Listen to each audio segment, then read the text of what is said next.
नमस्कार दोस्तों, योगमय जीवन में आप सभी का स्वागत है।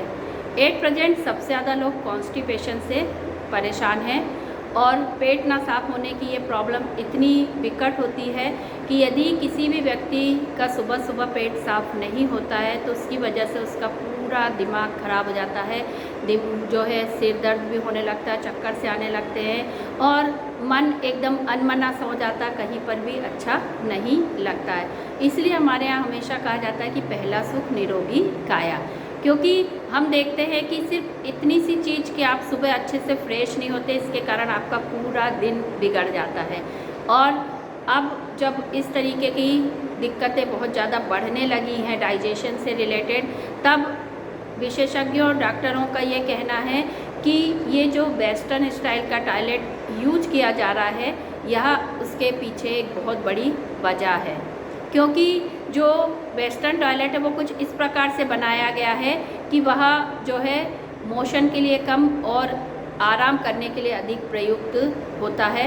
मतलब उसका डिज़ाइन कुछ इस तरीके से रहता है कि उस पर यदि कोई बैठता है तो पेट पर, मसल्स पर किसी भी तरीके का प्रेशर नहीं पड़ता, जिसकी वजह से पेट अच्छे से साफ नहीं हो पाता है। और इसकी जगह जो हमारा इंडियन टॉयलेट स्टाइल है, जिसमें कि उकड़ू होकर बैठा जाता है, तो पेट की सारी मसल्स पर बहुत अच्छा दबाव पड़ता है, जिससे कि पेट बहुत अच्छे से साफ हो जाता है। लेकिन जिन लोगों को अपने आप को मॉडर्न दिखाना है, पाश्चात्य ढंग से अपने आप को रंगा हुआ दिखाना है, वो इन सब चीज़ों का जो है अनुकरण करते हैं और अपने आप को मॉडर्न दिखाने के लिए ना केवल वेस्टर्न स्टाइल के कपड़े पहनते हैं, बल्कि वेस्टर्न पूरे कल्चर को ही फॉलो करते हैं। और इस वेस्टर्न कल्चर को फॉलो करते करते उन्हें पता नहीं चला कि वो कब इंडियन से वेस्टर्न ही बन चुके हैं।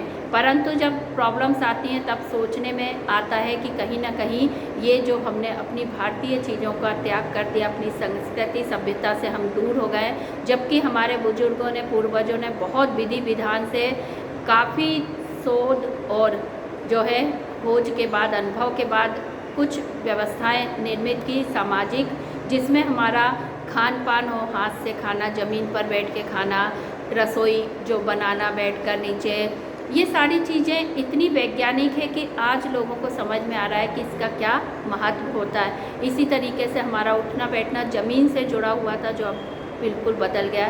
खान पान भी हम लोग टेबल पे बैठ के कर रहे हैं, जूते पहन के कर रहे हैं। इसी तरीके से जो हमारा टॉयलेट था वो भी अलग स्टाइल का था, उसे भी लोगों ने बदल दिया। अब आप कहीं पर भी जाए आपको कमोड सिस्टम ही नज़र आता है और लोग भी अपने घरों में धीरे धीरे उसे लगाते जा रहे हैं। कभी डॉक्टर की वजह से कि घुटने में प्रॉब्लम है तो लगा लो, लेकिन ये नहीं देखते कि हम घुटने की प्रॉब्लम को दूर करके यदि अपनी इंडियन स्टाइल को ही अपनाते रहें तो हम घुटने के दर्द से भी बचे रह सकते हैं और हमें कॉन्स्टिपेशन भी नहीं होगा। तो फ्रेंड्स, इंडियन और वेस्टर्न कल्चर के बारे में आप गहराई से सोचें तो आपको समझ में आएगा, Indian culture is the best, Indian toilet is the best आपके स्वास्थ्य के दृष्टिकोण से। तो हमें अब वापस लौटने की ज़रूरत है। बहुत आधुनिक बन ली है, बहुत पाश्चात्य रंग में रंग ली है, उसमें हमें क्या मिला आपको खुद समझ में आ रहा है। हमारी सभ्यता संस्कृति तो मिट ही रही है, हमारी धीरे धीरे आइडेंटिटी भी समाप्त होने लगी है। हमारी जो अपनी पहचान है वो हमारे सभ्यता से, संस्कृति से, यदि वही नहीं बचेगी तो हमारे होने का भी कोई महत्व नहीं है। तो आज हम बात कर रहे हैं कि जो हमारी भारतीय शैली का टॉयलेट होता है, शौचालय होता है, वापस उसे ही अपनाएं। ये जो हमने वेस्टर्न स्टाइल का कमोड सिस्टम अपने घरों में लगवा लिया है, इससे कॉन्स्टिपेशन और अन्य समस्याएं बढ़ती जा रही हैं। तो जितनी जल्दी हो सके इससे पुनः दूर होकर अपनी भारतीय शैली पर लौट आए। तो सभी स्वस्थ रहें, मस्त रहें और अपना ध्यान रखें। धन्यवाद।